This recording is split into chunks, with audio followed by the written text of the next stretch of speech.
enseignement. Notre enseignement qui parle sur la dîme et les offrandes. Gloire au Seigneur. Amen. Hier lundi, nous avons défini la dîme. Et nous vous avons parlé comment est-ce que la dîme a commencé. Et nous vous avons parlé de 3 sortes de dîmes. Nous avons parlé la dîme de l'Éternel, la dîme de fête, et la 3e dîme, c'est la dîme de veuves, des pauvres et des orphelins.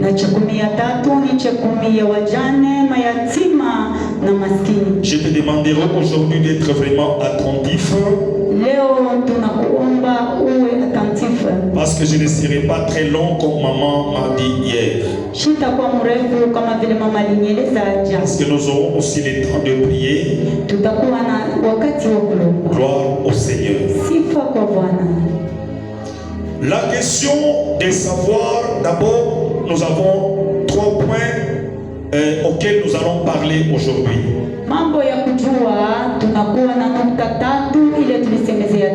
Le premier point d'aujourd'hui, c'est où déposer la dîme. Où déposer la dîme. Le deuxième point, de quel droit Dieu réclame la dîme.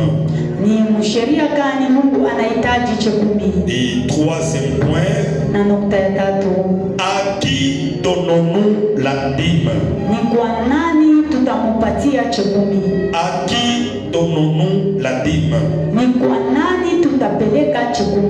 Kusema autrement, ni kwa nani que tunapelekaka chikumi. Gloire au Seigneur. Amen. Alléluia. Amen. La question de savoir où déposer la dîme est au centre de beaucoup de discussions. La dîme, on la dépose au lieu où on est nourri spirituellement.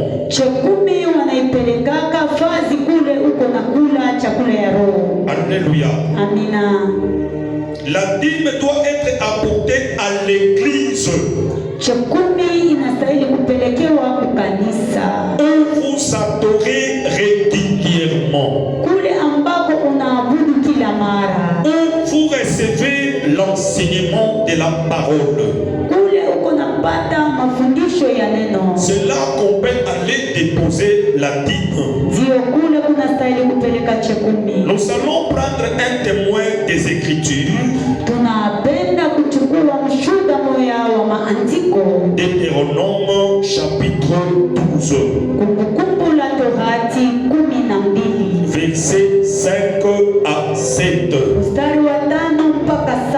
La Bible dit ceci. Mais vous le chercherez à sa demeure. Vous chercherez qui? Vous chercherez l'Éternel. Vous chercherez qui? Vous chercherez Dieu. Et ici on dit, vous les chercherez à sa demeure. Et vous irez au lieu que l'Éternel, votre Dieu, choisira.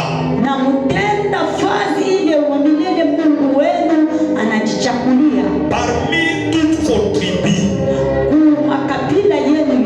pour y placer son nom. C'est-à-dire, on cherche l'Éternel dans le lieu que l'Éternel a choisi. Dans le lieu où il a placé son nom.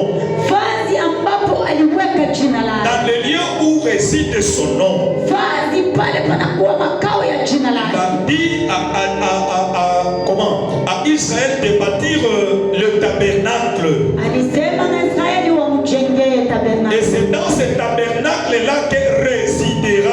son nom. Alléluia. Et la Bible dit, c'est là que vous présenterez vos holocaustes. C'est là que vous présenterez vos sacrifices. C'est là que vous présenterez vos dîmes. C'est là que vous présenterez vos prémices. C'est là que vous présenterez votre offrande volontaire. C'est là que vous présenterez les premiers-nés des petits animaux et les premiers-nés des gros animaux.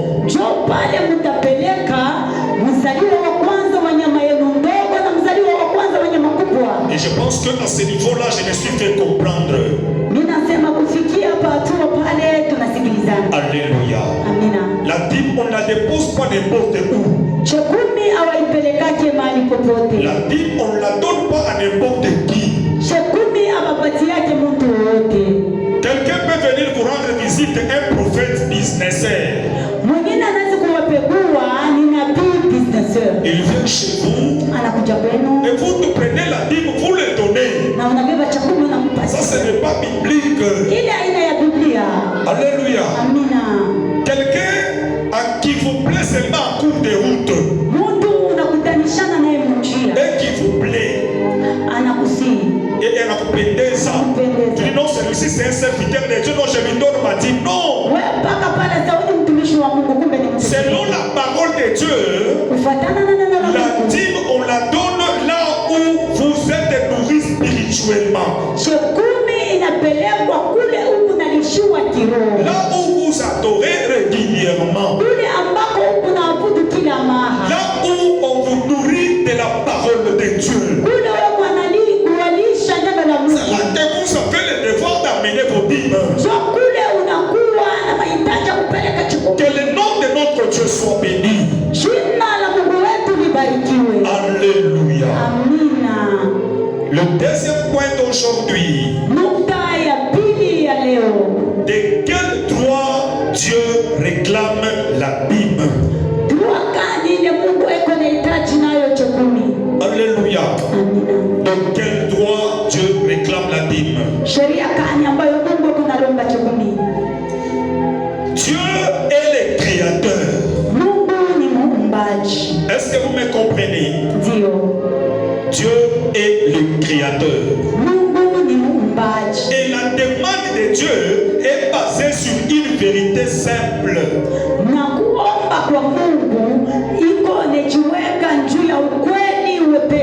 Une vérité qui est souvent négligée par beaucoup d'enfants de Dieu.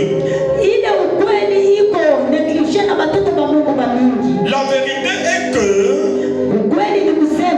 tout lui appartient. Tout appartient à l'Éternel. Gloire au Seigneur. Les Écritures nous enseignent que dans Psaume chapitre 24 verset 1, la Bible nous dit ceci: la terre et ce qu'elle renferme, le monde et ce qui l'habite appartient à l'Éternel. Et c'est ce qui lui donne le droit de réclamer la dîme. Je vous donne un exemple très simple. Celui qui écrit un livre, il devient l'auteur de ce livre, n'est-ce pas? Celui qui écrit un livre, il reçoit ce qu'on appelle les droits légaux de propriété à ce livre. C'est ce qui est notre Dieu. Dieu est le créateur de toutes choses. Alléluia. Maintenant, écoutez. Nous tombons souvent dans le piège. Le piège de croire que notre intelligence. Tuko naanguka mitego ya kusema salary yetu na Kuweza kwetu ni jasho yetu. Alléluia. Amina. Les gens pensent que c'est le fruit de leur intelligence.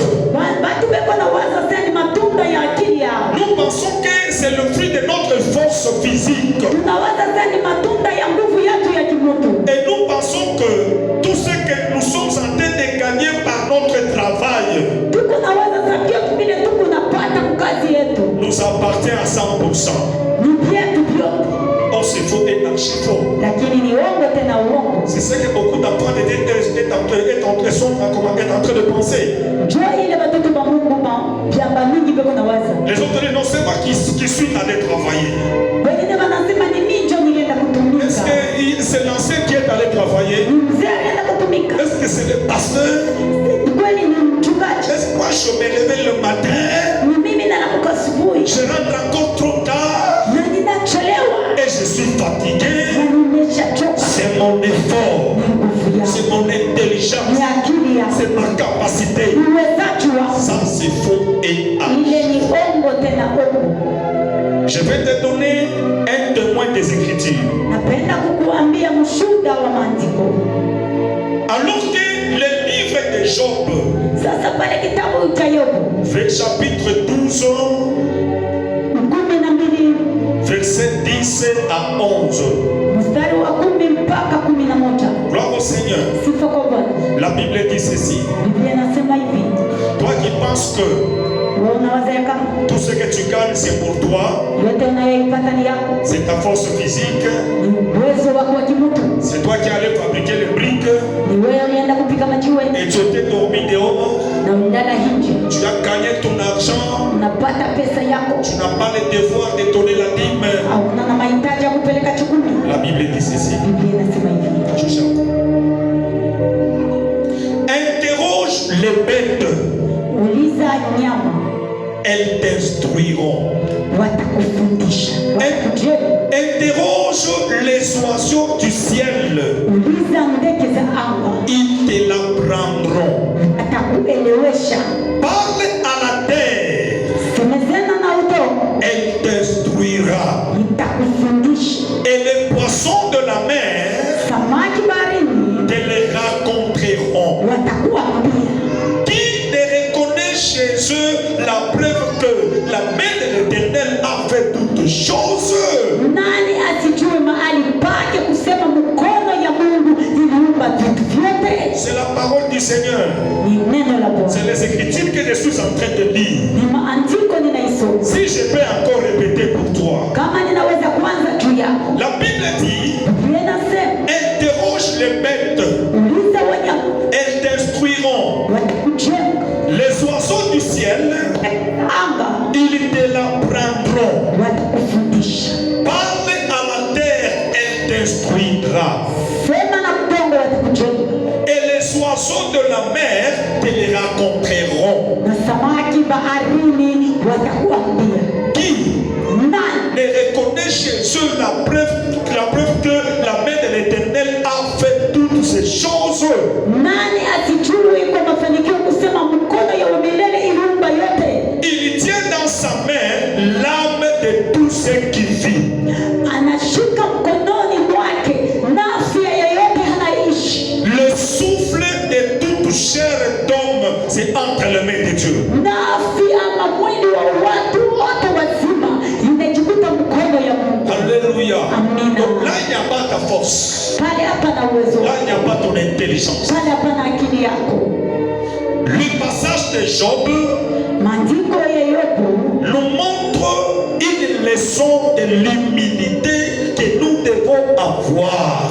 imetupatia mafundisho ya unyenyekevu ambayo tunastahili kuwa nayo. Cela veut dire que Kusema ya kama même si vous travaillez 15 heures par jour, hata kama unatumika masaa 15 kwa siku, sachez que jua ya kama l'énergie qui circule dans vos muscles ile energy kunatembea mishipa yako et l'oxygène que vos poumons sont en train de traiter, na ile oksijeni pumo yako iko na kuingisha ce sont de biens prêtés par Dieu.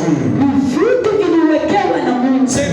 nous a prêté cela. Mungu alituwekea C'est une dette de Dieu que nous avons. ndani ya Mungu ambayo tunakuwa naye. Écoutez, sans son souffle, Bila nafsi yake, alléluia, Amina. sans son souffle, bila pumzi yake, votre orgueil n'est rien.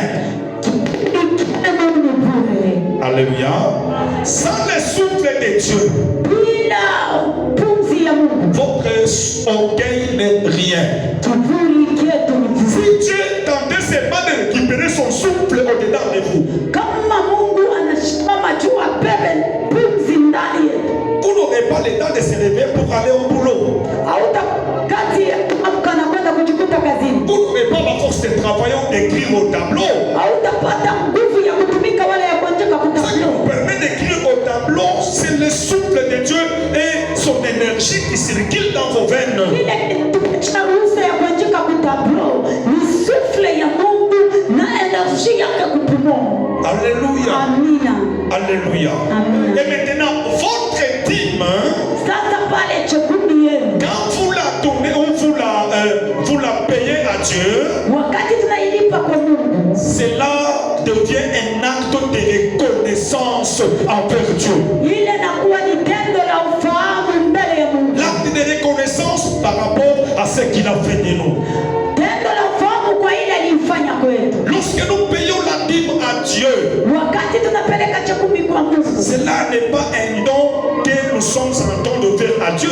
ile aina zawadi tunaifanya kwa Mungu. Autrement, on ne donne pas la dîme à Dieu, Mara nyingine hapapelekake chekumi kwa Mungu, mais on la lui rend ni kusema wanamrudishia parce que ça lui appartient. juu yake. Gloire au Seigneur. Amina.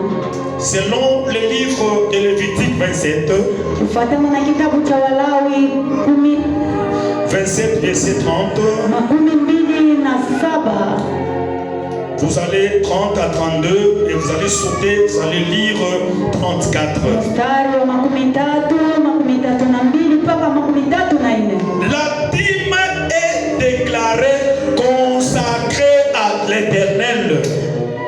Chekumi inaitiwa kutolewa kwa milele. Cela signifie que la dîme elle est sainte.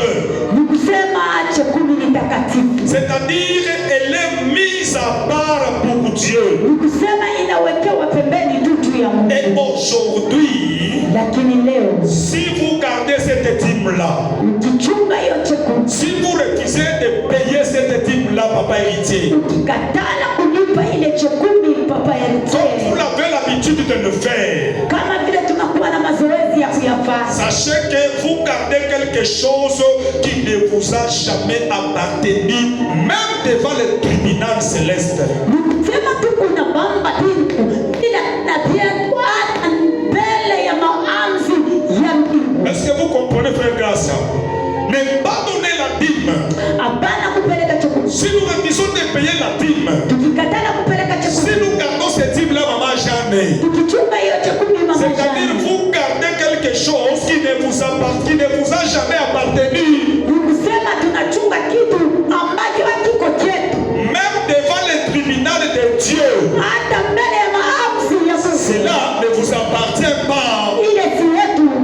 Alléluia. Amina. C'est pourquoi un jour, lorsque le pasteur qu'on appelle pasteur Park Yang de Corée était décédé, Je kwa maana huyu papa Pastor Kiamba, quand il est arrivé devant la présence de Dieu selon les témoignages, wakati alifika mbele ya uwepo wa Mungu kufuatana na ushuhuda, Dieu lui a d'abord posé la question: Mungu kwanza alimswali, combien d'offrandes as-tu donné pendant que tu étais sur la terre? sadaka ngapi ulipeleka wakati uko ulimwenguni? As-tu payé correctement ta dîme? Ulilipa kwa kweli chekuni yako? Et je peux aussi te poser la question pendant que tu es en train de me regarder. Naweza kukuswali wakati ambapo kuna nitazama. Est-ce que dans tout ce que tu es en train de faire ici, dans Ginette, est-ce que tu payes ta dîme correctement? Kwa yote tunayoifanya hapa Dashineti, kweli tunapeleka chekuni yetu kwa kweli? Est-ce que vous donnez vos offrandes correctement à l'église? Tunapeleka sadaka yetu kwa kweli ndani ya kanisa? La Bible dit vous me trompez Biblia inasema tunamdanganya par les dîmes et les offrandes. kwa chekuni na matoleo. C'est-à-dire que Israël ne donnaient pas proportionnellement à ce que Dieu les a donnés. Il y avait des gens qui donnaient la dîme, mais ils ne donnaient pas par rapport à leur bénédiction. Il y en a d'autres qui trompaient Dieu. Comme d'autres personnes sont en train de vivre dans l'église même aujourd'hui. Depuis que tu as donné ta vie au Seigneur, combien de fois as-tu payé la dîme? Combien de fois as-tu donné l'offrande correctement? Je répète en disant ceci. Si vous gardez la dîme, si vous mangez cette dîme-là, si vous ne payez pas cette dîme-là, vous gardez quelque chose qui ne vous a jamais appartenu, même devant le tribunal de Dieu. Ces choses ici, vous les retrouverez même lorsque vous serez mort. Alléluia. Et ne pas donner la dîme, cela équivaut à voler Dieu. Et la Bible dit, les voleurs n'entreront jamais dans le royaume de Dieu. 1 Corinthiens 6, verset 10. Les voleurs n'entreront jamais. Et toi, tu es en train de voler. Troisième point pour terminer.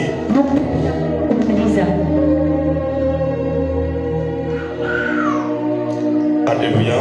Amen. Troisième point pour terminer l'enseignement de ce soir. À qui donnons-nous la dîme? Parce que beaucoup de chrétiens aujourd'hui pensent qu'ils sont en train de payer leur dîme chez le pasteur.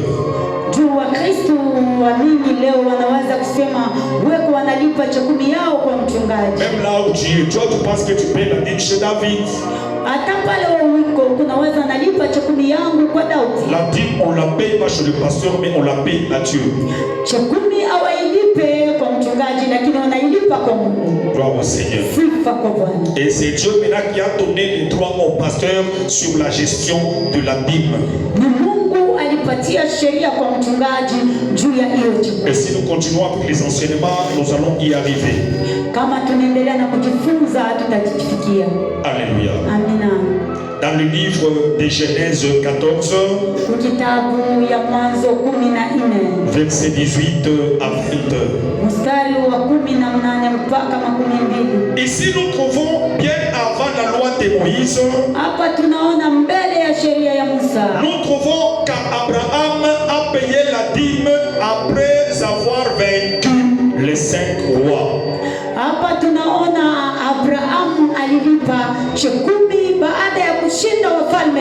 Lorsqu'il rentra chez lui avec les objets de sa victoire, il rencontra le prêtre qu'on appelle Melchisedec.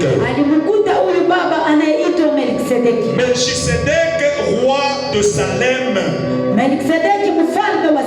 fit apporter du pain et du vin. Il était sacrificateur du Dieu très haut. Il bénit Abraham et Abraham lui donna la dîme de tout ce qu'il avait. Nous parlons de qui? De Melchisedec. L'homme que Abraham a rencontré dans la vallée. L'homme à qui Abraham a payé sa dîme. Amen. Le livre de Hébreux chapitre 7, verset 1 à 4. La Bible dit, en effet, c'est Melchisedec, roi de Salem, sacrificateur du Dieu très haut, qui alla au devant d'Abraham revenait de défaite de ses rois, wakati alitoka kupigana na ile wafalme tano, qui le bénit akambariki, et à qui Abraham donna la dîme de tout. njo kule Abraham alipeleka chukumi ya vyote. Melchisedec, qui est d'abord roi de justice, Melkisedeki alikuwa mfalme wa haki, d'après la signification de son nom.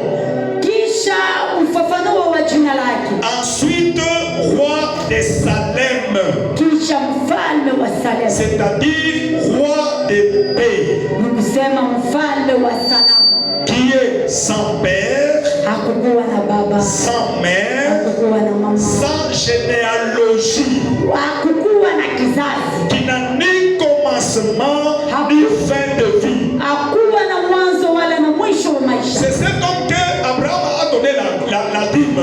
Jo mtu ule Abraham alipeleka kwa chakula. L'homme qui n'avait ni père ni mère. Mtu hakuwa na baba au mama. L'homme qui n'avait ni commencement ni fin de vie. Mtu hakuwa na mwanzo wala mwisho wa maisha. La Bible dit mais qui est rendu semblable au Fils de Dieu. Biblia inasema anakuwa akifananishwa na mwana wa Mungu. Et la Bible termine en disant ceci. Na Biblia inamaliza kusema hivi. C'est Melchisedec là Ule Melkisedeki à qui Abraham avait donné la dîme avant la loi de Moïse. kule Abraham alipeleka chakumi mbele ya sheria ya Musa. C'est Melchisedec, demeure sacrificateur à perpétuité, c'est-à-dire sans fin. Ni kusema ule alikuwa kuhani bila mwisho.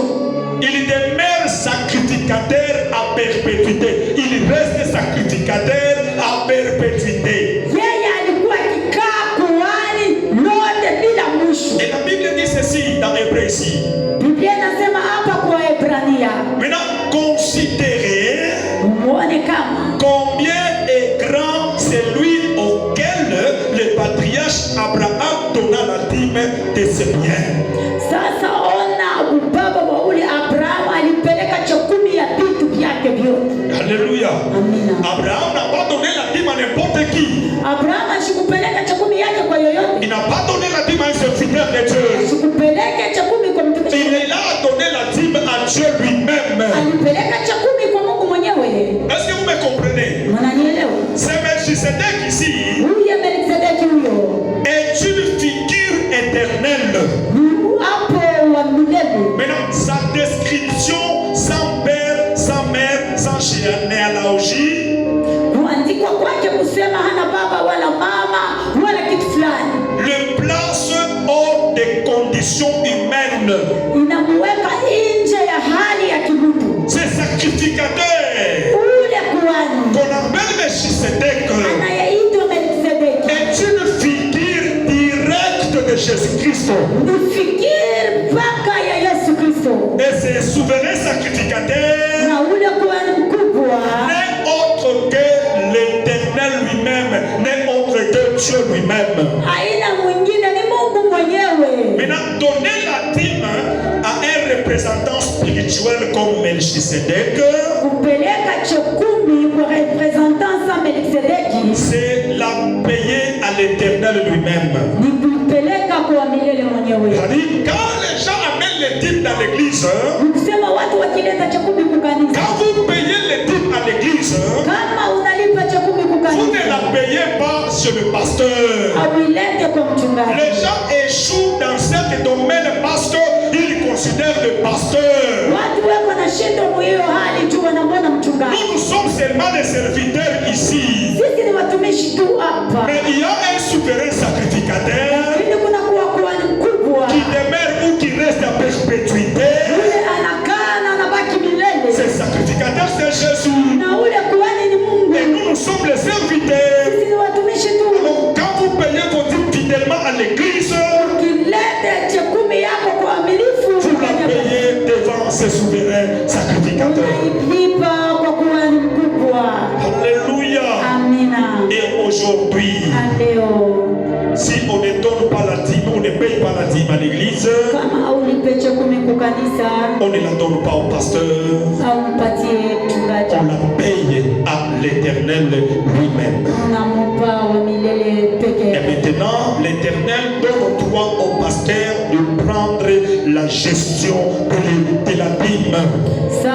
wa milele anampatia mchungaji abebe ajere ile chakula. Et il n'est pas donné la dîme comme vous l'avez l'habitude de le faire. Hakuna kupeleka chakula kama vile Mungu na mazoezi ya kufanya. Cela équivaut à voler Dieu. Ile inaonekana kuiba Mungu. Cela c'est tromper Dieu. Ile ni kumdanganya Mungu. Et cela nous pousse à entrer dans la malédiction selon qu'il est écrit. Ile inatusukuma kuingia kwenye laana kufuatana na maandiko. C'est pourquoi il y a beaucoup de stérilité spirituelle dans les domaines de chaque vie des enfants de Dieu.